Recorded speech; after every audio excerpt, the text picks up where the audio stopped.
My family and I use Uber almost every day, so I was really interested to learn about one of Uber's newest safety features. Uber's rider verification helps build trust between riders and drivers by confirming that riders are who they say they are. It's designed to make every trip start with greater confidence.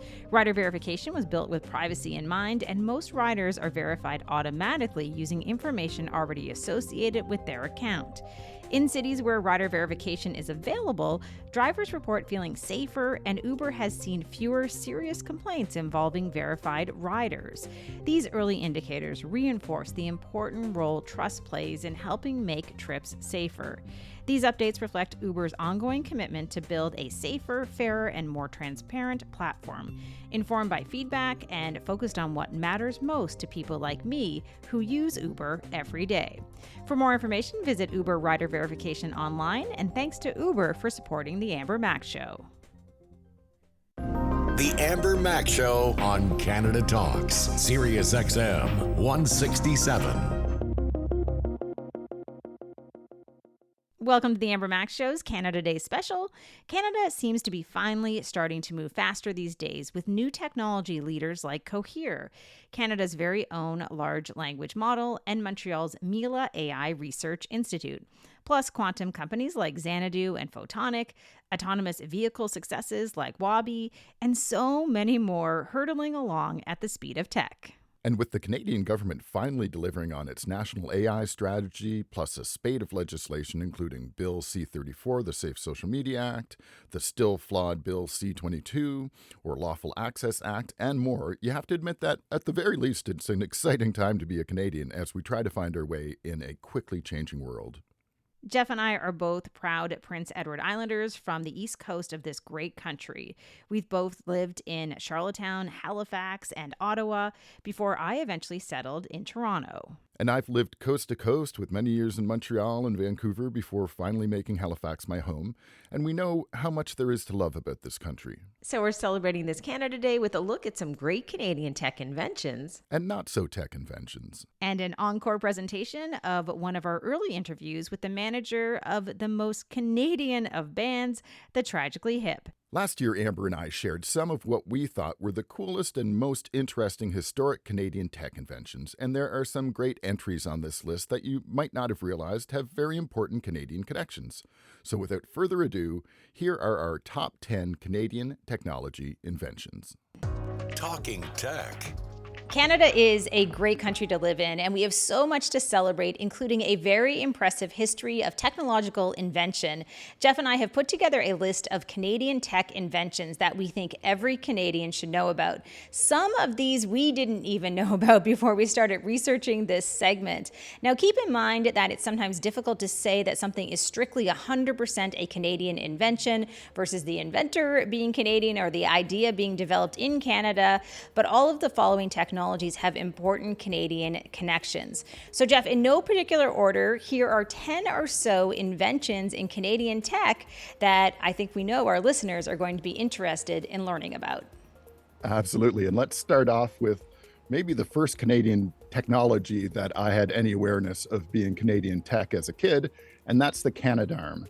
This robotic arm was created in 1981 to deploy satellites and cargo in space. It also helped on spacewalks for the astronauts and other tasks like that. It was used by NASA for 30 years, including to help build the International Space Station and to repair the Hubble Space Telescope, which are two of the most important scientific instruments in all of history. So not too shabby, Canada. Incredible, and I think that's kind of the perfect one to kick off our list. While the patent for the telephone may have been filed in the United States, its inventor, Alexander Graham Bell himself, said that he invented the telephone in Brantford, Ontario, which is also where the world's first long-distance phone call was made way back in 1876. Yes, and that call was to Paris, Ontario. I thought it was overseas when I was researching this, but Paris, Ontario. So not quite as exciting, but still pretty cool. And there are a couple of these that I didn't realize were Canadian at all. One was the invention of alkaline batteries in 1959 by the Canadian inventor Louis Urey. This improved upon the previous zinc carbon batteries considerably, and even today is still the most common type of disposable battery in use, and I'm sure we've all seen them all over the place for years. So that's another important invention that Canadians played a key role in. And also one I did not know about. Now, here's one that perhaps people did know about. An important historical Canadian innovation is the invention of the light bulb in 1874 by Henry Woodward and Matthew Evans in Toronto. Unfortunately, they didn't have enough investment to commercially produce their invention and sold the patent 5 years later to none other than Thomas Edison. And Jeff, when I read this line that they didn't have enough investment, it reminded me of what's happening today in the tech ecosystem, because sometimes this is still the story of Canadian tech. Absolutely. I just had an interview actually with Digital Nova Scotia down here talking about Canadian tech and what advice would you give to people coming up. And I said, the most important thing you probably need to focus on is actually sales. If you don't end up selling something, then it's hard to say the utility in inventing it. So this is a good example where they created this incredible thing only to find that they are not the ones associated with it in history because they weren't able to sell it. They had to pass it on to Thomas Edison. So, and speaking of light, actually, let's talk about IMAX. So when I worked for Mainframe Entertainment in Vancouver, the creators of Reboot, the first computer animated television series, which is another cool Canadian first, we had a quarter scale IMAX screen right in our building, in our offices, to test the 3D animated feature I was working on there. So I thought that was incredibly cool, and I got a lot of experience going out to IMAX and things like that. It was invented in 1967. It uses 70 millimeter film cameras and an extraordinary sound setup that I'm sure you've all heard to bring you a film experience like no other. And frankly, it's probably the only thing that would get me into a theater these days because my setup at home is pretty good. Well, I also didn't know the history of IMAX, but I will say that recently my partner Chris and son Ash, they actually went to do a tour of IMAX just outside Toronto and learned a little bit more about this history that you're talking about. So very, very cool to see that on this list. Now, Canada also has a very impressive history of medical inventions. This is so important, including the discovery of insulin by Banting and Best at University of Toronto in 1922, for which they won the Nobel Prize. But the one that seems the most high-tech to us, even though it was invented back in 1950, might be the cardiac pacemaker. This is a small device that uses electrical signals to help your heart beat at a normal rate and has saved thousands and thousands of lives. Yeah, that was the predecessor of the implantable one, but the path for that was paved right here in Canada. And just 2 years later, Hamilton-born George Johann Klein invented the electric wheelchair, which was actually first designed to assist veterans after the Second World War. There's also an amazing invention that I didn't know about at all from the 60s and 70s called the Converto Braille machine, which converts texts, like Latin texts, into Braille for visually impaired people. And it was invented by Roland Garlineau from Hull, Quebec, right across the river from Ottawa. And it initially transcribed text into Braille at a rate of 100 words per minute. And I just want to say how fantastic it is to see how many Canadian tech inventions, and there's many more that we've named here, that have been aimed at helping people with disabilities live better lives and things like that we can really, really be proud of. So pretty cool to see those kind of things coming out of Canadian creativity. I think it's probably fair that some of these inventions right here in Canada, I mean, they really speak to the volume of the number of people that are here focusing on accessible tech, right? Like right back into the history of what you were just talking about. And that's kind of reflective of Canadian values in the first place, a very inclusive society. So really good to see. Now, we can, of course, not have a list of great Canadian tech without acknowledging the importance of Research in Motion's BlackBerry. I loved my BlackBerry at the time. The original BlackBerry released in 1999, just a few years after a Canadian invented the 56K modem. That original BlackBerry was basically an email-capable pager. But 3 years later, RIM invented the most popular smartphone of its time, half a decade before the original iPhone. the BlackBerry was, of course, iconic. People were attached to their BlackBerries. This is when I started to hear that term phantom vibration, because we were used to it buzzing all the time and getting notifications. It had a full keyboard at the time, a very unique shape, and even though the company eventually faded, it laid the path for Canadian tech of its time, and it really put Waterloo on the map for innovation, and that continues today. Yeah, and I think Research in Motion or BlackBerry is still doing some security stuff these days. So they've shifted away from what they started as, but it's actually a pretty coherent evolution. So that's great to see as well. And I also wanted to note that the first big breakthrough in multi-touch technology, speaking of the iPhone, actually happened at University of Toronto in 1982, when their input research group created the very first human input multi-touch screen, paving the way for how we all use our phones and tablets today. So that's pretty awesome. Okay, so continuing with BlackBerry, another very cool communications device invented by a Canadian. Again, something I didn't know about is the walkie-talkie. This was created in 1937 by Don Higgs to help pilots and soldiers communicate. It's obviously evolved to be used in a variety of different situations. There is some debate, I should say, however, about who created the very first walkie-talkie, but thankfully the other major contender was also a Canadian, Toronto-born Alfred Gross, who had been working on a similar device when he was just 12 years old, which is incredible, and who also patented the first telephone pager system way back in 1949, another technology along with the snowmobile we mentioned above, being initially intended for use by physicians. Yeah, that's kind of wild. And sticking with some military applications here, another cool military-related invention is sonar, which Robert William Boyle of Newfoundland helped invent during the First World War in collaboration with French scientists, which obviously is super important, not just for wartime, but now it's used for all sorts of things, including fishing and whatnot. But I also think we need at least one full-on computer-related invention. And so I've picked 1994's creation of the Java programming language by James Gosling, which is a key part of the Android OS and was the third most popular programming language on GitHub in 2022. Although its use is admittedly diminishing over time, that's quite an accomplishment. And just to tag on to that, let's also pay our respects here to Alan Emtage, the McGill postgrad student who created Archie, the very first internet search engine. Very cool. So we're getting into modern days. So let's close off this list of Canadian tech inventions with one that is really close to our hearts, because this person has been a guest on the Amber Mac Show, one of our first shows. Also an Order of Canada recipient, Flavio Volpe.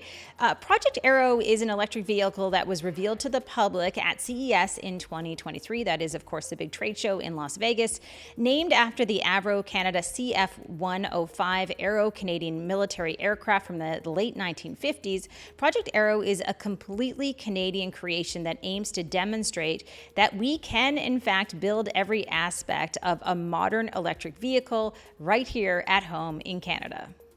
Yeah, I can't wait to see where that goes. That's a new one, like you say. So we'll see the future being written there, but it's wonderful to see that kind of thing being done domestically. It's so inspiring to take a look back at all of the incredible technology that has come out of Canada.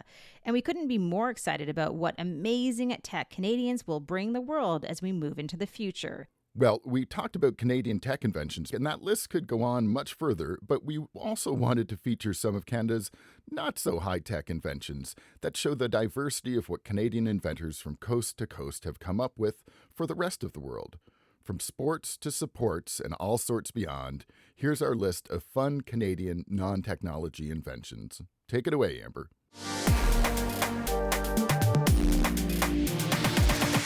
Thankfully, there is more to the world than just technology, so we are also going to share some not-so-high-tech Canadian inventions to show the diversity and range of Canadian innovation. And I'm going to start off with something a little close to home here, or at least where I call home now.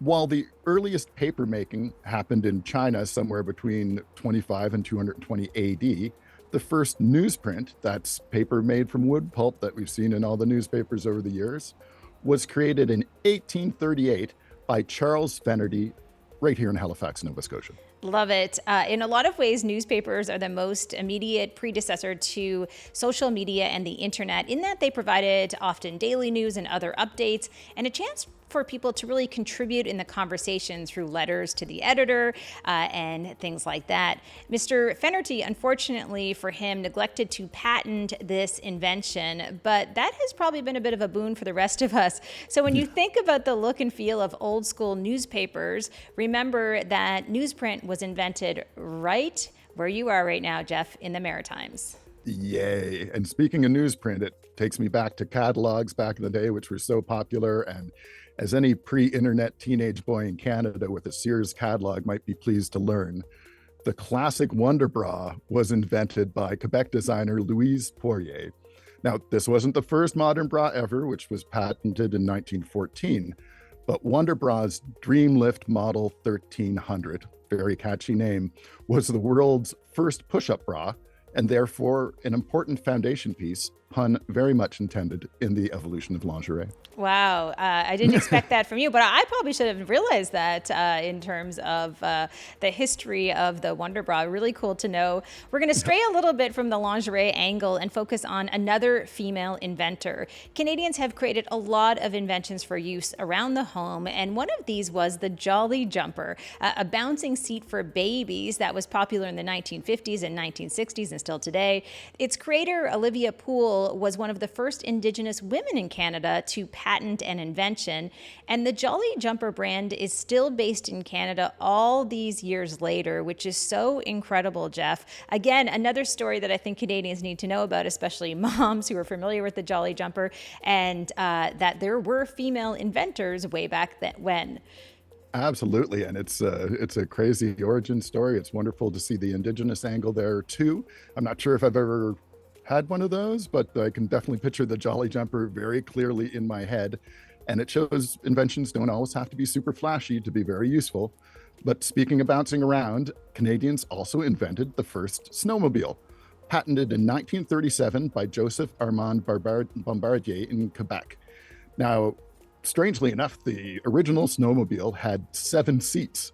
It was designed for doctors and actually priests and the like living in remote areas to more easily get around, which makes a ton of sense, obviously, in snowy places, but it was also used in World War II before becoming a favorite Canadian winter pastime, which I think I was probably 10 or 12 years old last time I drove one of those way back in our Dunstaffnage days. All I remember in those Dunstaffnage days is maybe it was Dad who would be yelling because the snowmobiles would be zooming across our property in the country. That would be my memory of that. Before we move on, it's worth mentioning that I think most of us will also recognize the inventor's last name as the founder of Bombardier Inc., which became a famous Canadian aerospace manufacturer and is the top maker of business jets in the world.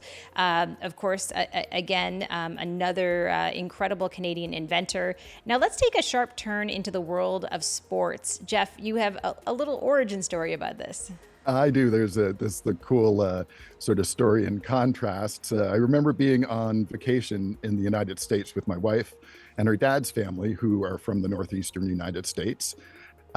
They, like a lot of Americans, are pretty sports intense, pretty sports crazy, and you know how sports through school is so different in the US than it is in Canada. I played football when I was 12 on PEI and was defensive captain in Ottawa in high school and even played at McGill, yet nothing at any of those levels would compare to the enormous scale of football in the States, which might explain their surprise. So I was talking with my wife's cousins and they couldn't believe it, and they looked up to make sure that Canadians invented not only hockey and lacrosse, but also basketball, which a lot of us might know from James Naismith in 1891 from the Canadian Heritage Mint. That was very popular on that.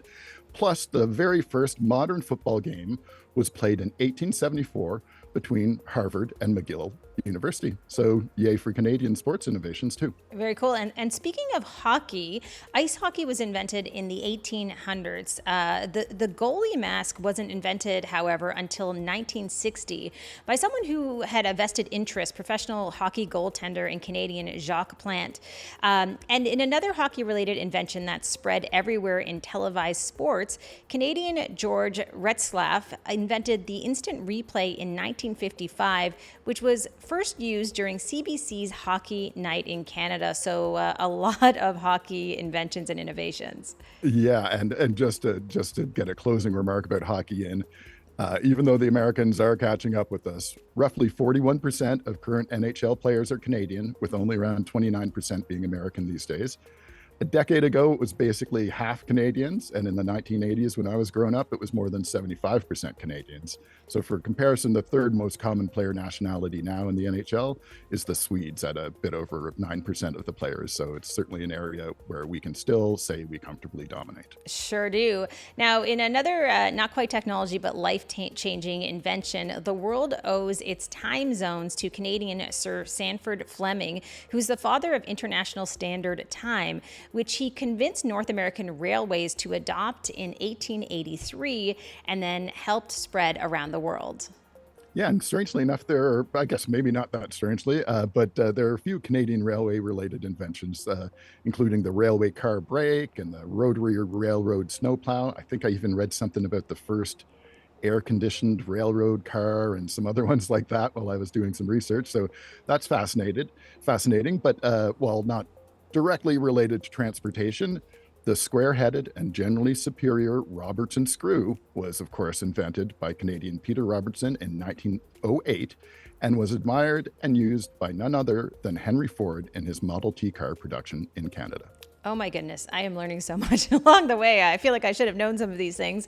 Here's one that you will be interested in, Jeff. I know you're a musician, and probably lots of people who are listening perhaps are musicians as well. The world's first electric organ was patented in 1928 by Canadian Morse Robb of Belleville, Ontario.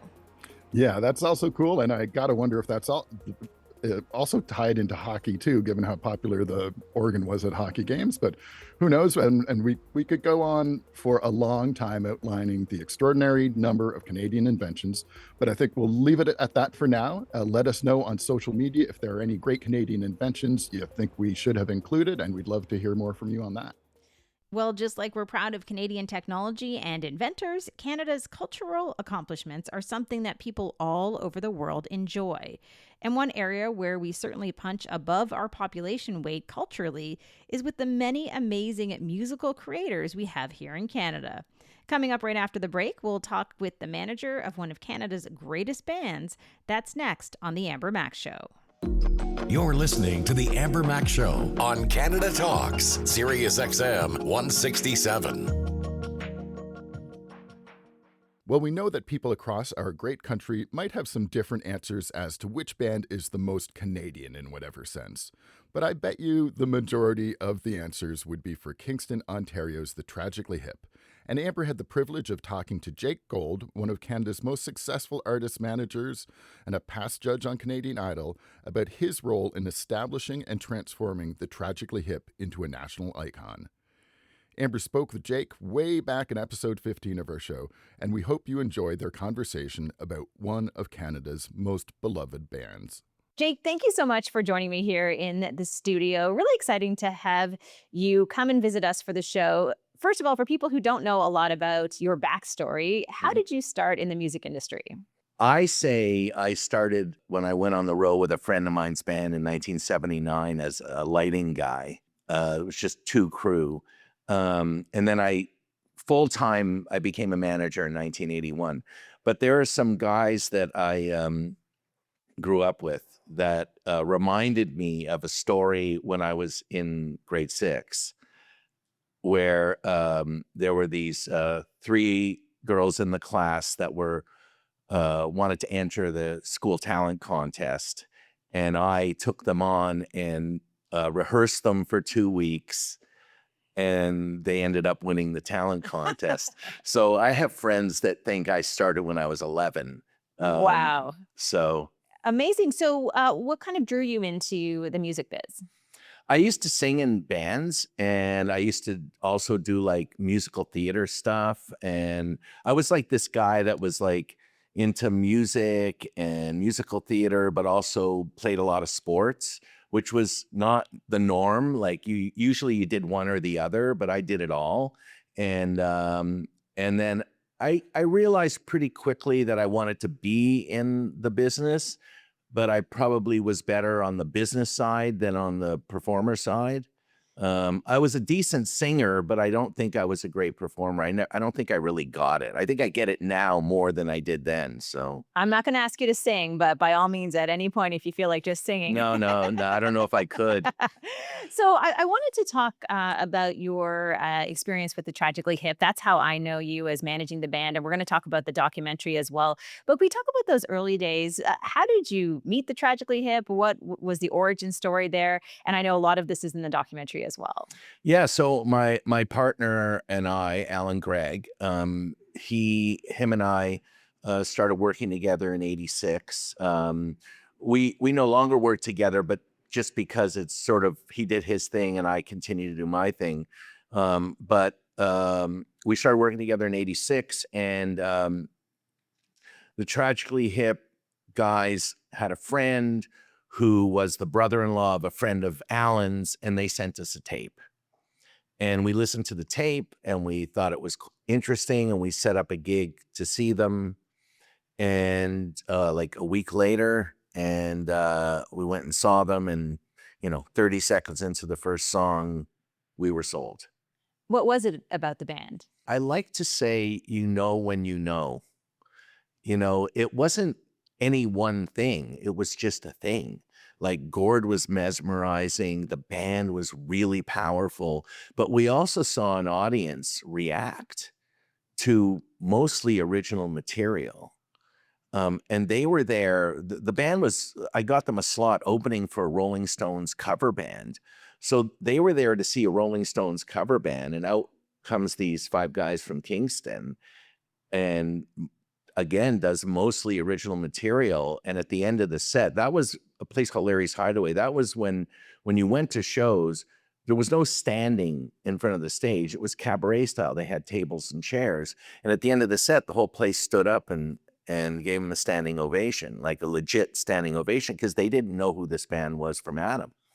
So, that combined with what we were feeling kind of sold us. And we went to the Pilot Tavern that night with them and said, let's do this. Amazing. And for those of us who have been fans of the band for so many years, we, of course, just saw the highlights. But what were those early years like? How quickly did the band grow? Well, they were growing in their songwriting, and because they were so fantastic live, the audience, the word of mouth was really strong. And Alan and I, we put up the money to make the EP, right? Well, it was Alan's money, but it was from the company to make the EP, because we knew we needed a calling card to get them across the country. So we made this EP. We got RCA in Canada to distribute the record for us. And they started going across the country and building an audience. And by the time that EP had run its course, they were selling out, 600 to 1,000 seaters with a record that probably only sold about 11,000 copies. And they were selling more tickets to shows than bands that had gold records and platinum records. I probably haven't told you this. We've known each other for a long time, but I was a little bit of a groupie, snuck my way backstage to many of the We don't Tragically use Hip that term. concerts. You were just a good fan. You were a big fan. I Yeah. guess so. I appreciate you saying that. But Yeah. certainly there was something, I think, magnetic about the band, right? And I started listening to the Tragically Hip probably later in my high school years, and Just sort of in the East Coast. actually in Here? Ottawa at the In time. Ottawa, Yeah. okay. And then moved out to San Francisco and saw them play at the Fillmore. I was and- there at those shows. Yes. Yeah. So, again, just this amazing connection with the band. But one of the things that always struck me about the Tragically Hip is they were the quintessential Canadian band, right? When I lived in the US, this was the band that I wanted to go see. They represented something from home. How did they achieve that? I think they were just being themselves. They were from a small town. They never embraced this idea of being a rock star. That's not who they were. They were, just regular guys that just happened to be really good at what they did. And Gord, is a very enigmatic guy, great poet. And then, as the songwriting grew, the more he chose to write Canadian themes because he was influenced by Canadian authors and the things around him that were Canadian. And Gord St. Clair says it in the documentary. We wrote about what we knew. They were unabashed about it. They didn't think there was anything wrong with telling those stories, where historically most bands from Canada, most artists from Canada would dismiss the idea of telling your own stories because it could hurt your chances around the rest of the world. They didn't really care. And I think that was part of it. And I think they were, you could see them on the street and they'd just be a regular guy. That wasn't this whole rock star mentality. I think it's an important distinction, though, just to pick up on your point. Anyone who wanted to succeed potentially in the U.S. or around the world, if we think back to the 1990s or the 2000s or the 2010s, you would try to kind of hide that you were Canadian because that was the way that you succeed. You would not want to go out there and kind of put Canada front and center, but they didn't do that. They never hid any of that. Yeah, but it wasn't, they were purposely doing that. They were just being themselves. There was no intent. There was no let's be strategic and be the Canadian band. They were just being themselves. And I think that's what made them and continues to make their music special, is that it was authentic. And I think authenticity goes a long way. And I think more importantly today than ever before. Let's talk about the documentary, No Dress Rehearsal. I think, like many Canadians, I cried throughout the entire documentary. It was so touching and heartwarming. But I'm sure there was a lot behind how that actually got made. You were an executive producer on this project. So how did this documentary come to be? Why did you believe that Canada and the world needed something like this? So I don't want to give away too much of the doc, but in 2020, Mike Downie, Gord's older brother, who happens to be a documentary filmmaker, said to me, we need to make a documentary. And I said, you're right. And I said, put your pitch document together and let's start shopping it around and see who's interested. And we went to the guys first to make sure they were okay with Mike doing it, because they knew that they were going to be, under the microscope, so to speak. And Mike put this great document together, and we started going around to different people. And Amazon Prime Video, we were dealing with these two guys in Los Angeles, and they loved it. They said, let's do it. So we had gone to others, but they had the best situation for us. And also, it's a worldwide platform. Why not? And we began to shoot stuff even before we had the deal, because we knew we were going to need it.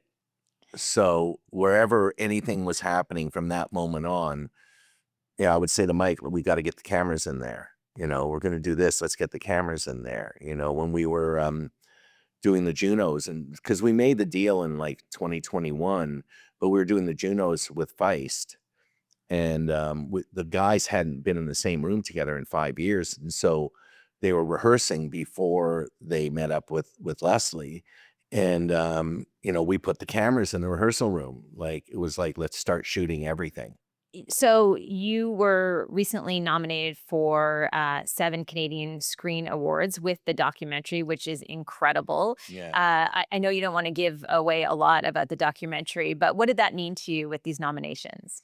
Well, it really was a nod to the team, because Mike got nominated, the researchers got nominated, sound got nominated, editing got nominated. It was all the people that worked on the doc were being honored. So I think that's the most important thing, that there's a lot of people that are behind the scenes making this thing.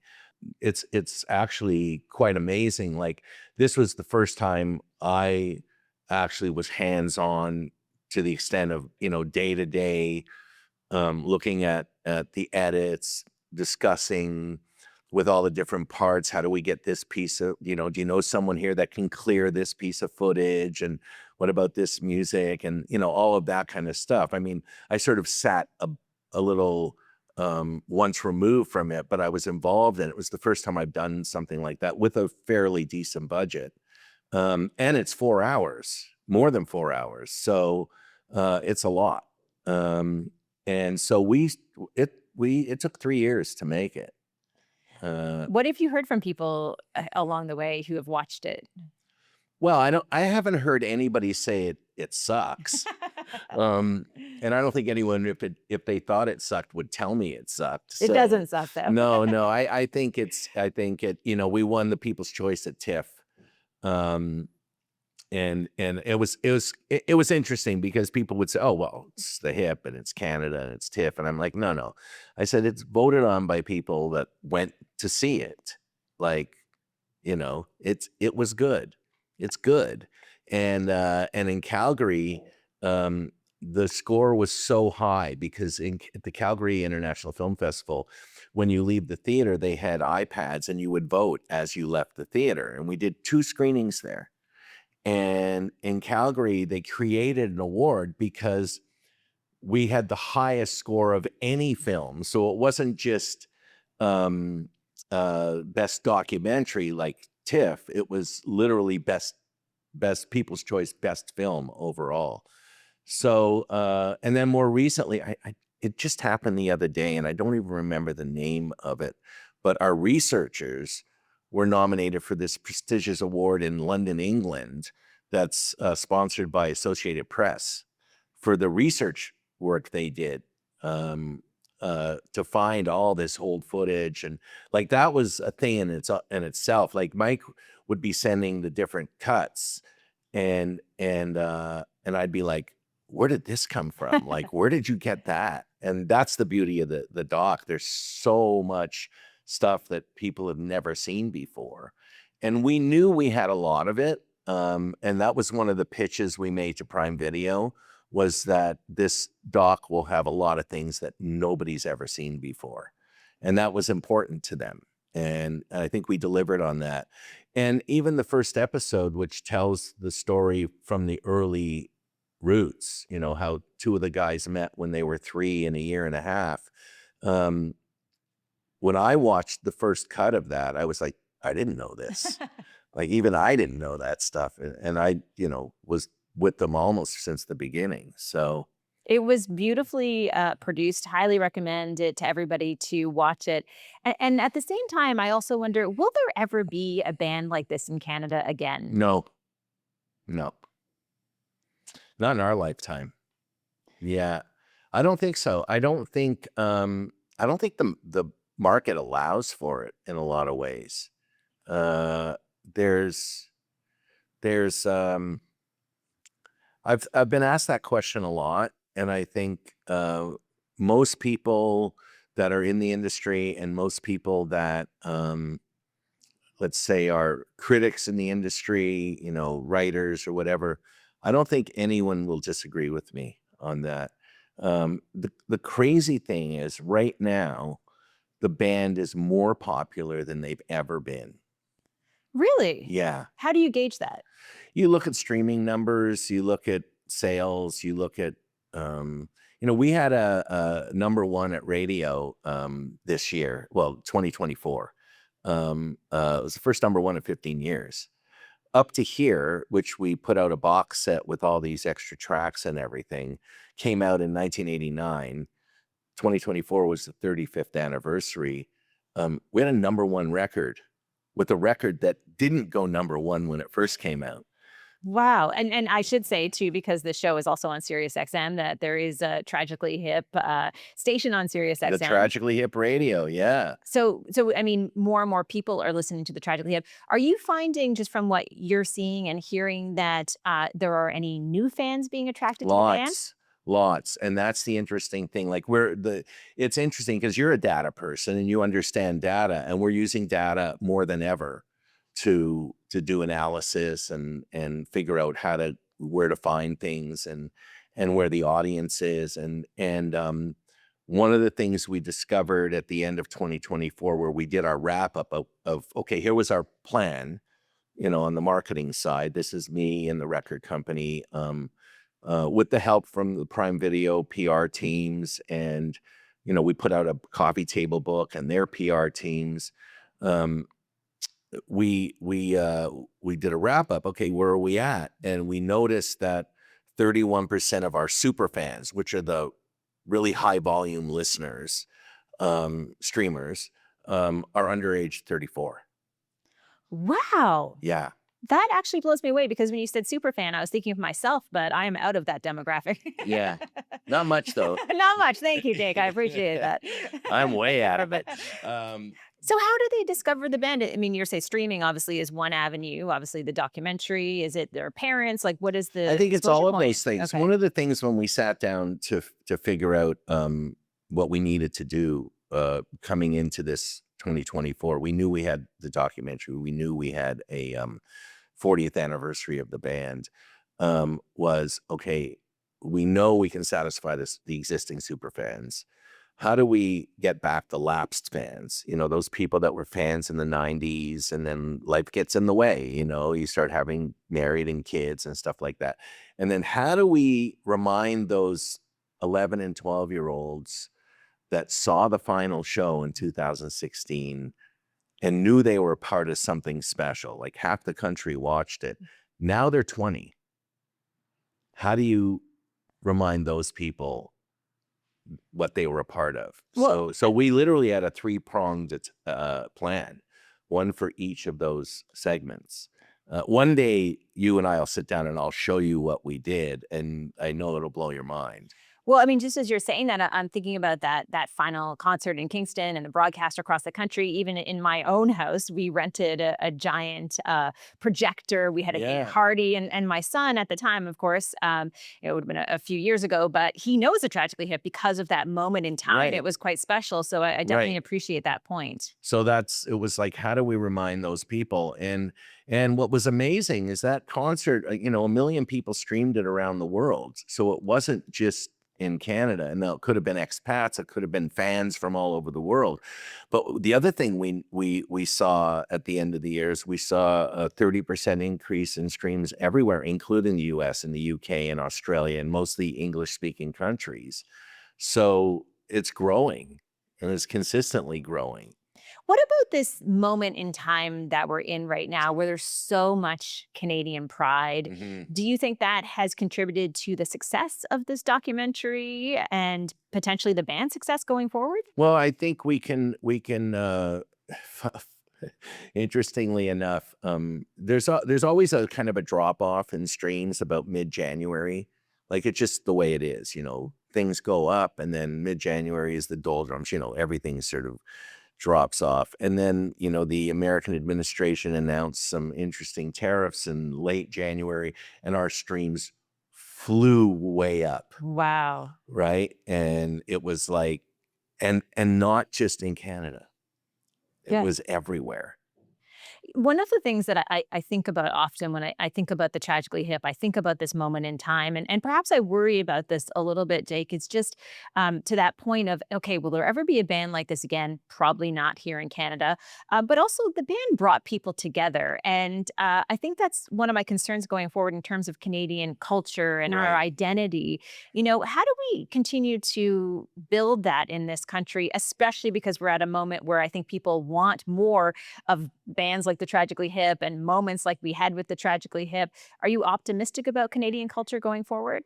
I think culturally we're in good shape. I think that you and I have had our own private discussions about the divisiveness, and hopefully we can get past that. So there is opportunities for us to come together. Next year is the 10th anniversary of the final show.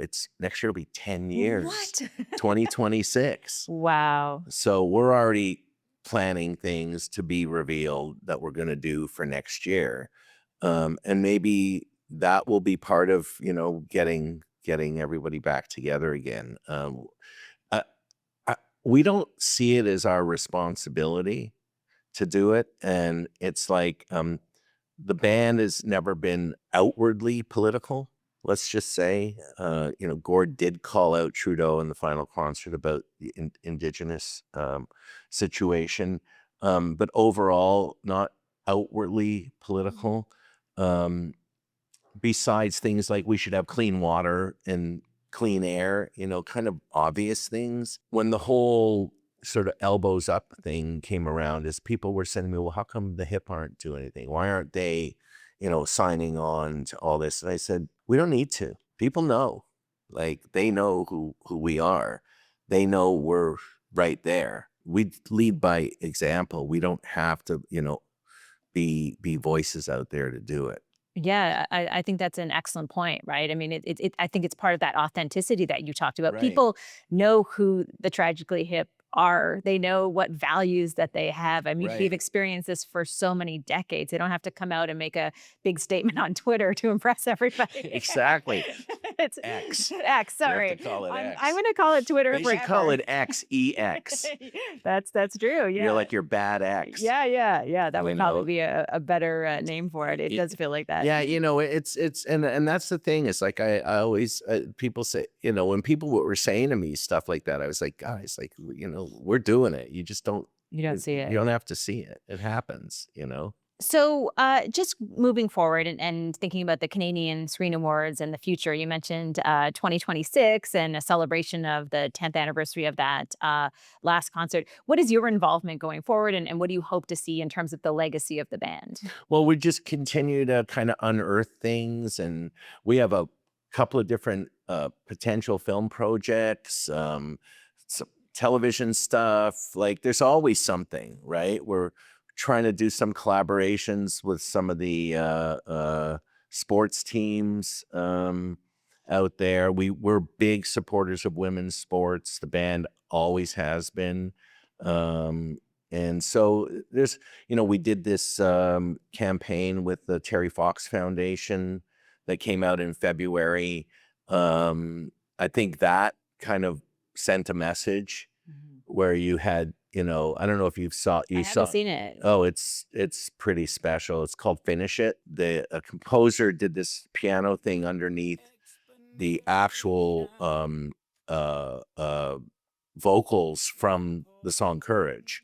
So it's Gord singing with the other guys doing background, but all the instrumentation stripped away, and it's just this sort of piano thing underneath it.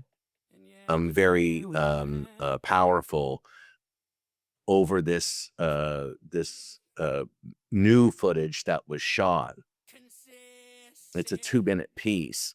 It came out February 4th, right after this tariff announcement. And people went crazy because it was like Terry Fox and Gord Downie and like Canada and, all of that. It had 1 billion impressions in the first week. Incredible. Yeah. Incredible. Yeah, it's really, really special. And so we've been continuing to do stuff. We did one of the Leaf games. It was the anniversary of when Terry started his run 45 years ago. So a couple of guys in the band were there, and we did some interviews and some stuff supporting the foundation with Terry's brother there. So we're continuing to help them out, do stuff with them, and we're doing what we do. I love it. So just one final question for you. I wanted to go back to what we talked about at the beginning of our conversation about 11-year-old Jake Gold and his first job managing a small army of musicians. Did you ever imagine that this would be your life in terms of the impact you'll have? Because you are also an icon in the music business in Canada and have had a huge impact on so many Canadians. No, I don't think he set out to do things. And I appreciate what you're saying. It's funny. I kind of don't live that way, right? I don't live with a rearview mirror. I probably should smell the roses a little bit more. I'm always thinking about what am I going to do next? I'm 67 years old and I feel like I'm 20. I don't have kids, so I live this kind of Peter Pan lifestyle. I used to call myself the 65-year-old millennial, but I'm a 67-year-old Gen Z now. You're growing up. I'm getting younger. Oh, okay. Okay. I guess you're right. You're looking at the positive side of that, I suppose. Yeah. But, I had double knee replacement surgery 14 months ago, 15 months ago. So now I have 20-year-old knees, and I'm playing tennis more than I have in the last, 30 years. And so I'm doing great. So I don't think of myself as what I already did. Okay. And I appreciate that I have all these accolades and things, but I really, do it for my clients. And I've always operated on the premise that if you do the right things for the right reasons, then the rest of the stuff will come. Too often people concentrate on the wrong things or the wrong reasons.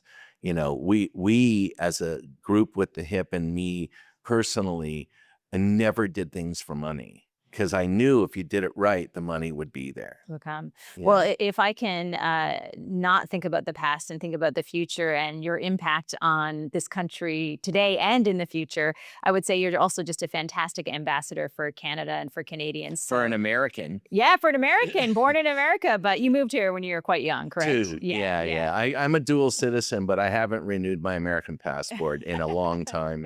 I'm contemplating if I will. So, all right. Well, that's a whole other conversation we'd have to have on a future episode. Yeah. But thank you again for joining me and for this conversation. And everybody should go see the documentary, or so I should say, watch it. It's streaming, and it is just so fantastic. There are happy moments, there are sad moments, and it's a must watch. I refer to it as champagne and Kleenex. Yes, that's a very good way to explain it. So, Right. And congratulations on your nominations. I'm sure you'll get a bunch of awards. And thanks for joining me. Thanks for having me, Amber. The Tragically Hip have such an amazing story, and I absolutely loved that documentary. So thanks so much to their manager, Jake Gold, for joining us.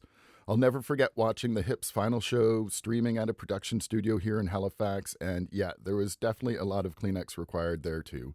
But in happier news, next up on our Canada Day special, Amber and I are going to share some of what's coming up later this summer on the Amber Mac Show. So we'll see you after the break. The Amber Mac Show on Canada Talks, Sirius XM 167. Thanks so much for joining us on our Canada Day special. Jeff and I are very proud Canadians, and it's an honor to be able to cover technology and news from a Canadian perspective every week here on the Amber Mac Show, over 20 years after we started this journey with our Command N podcast.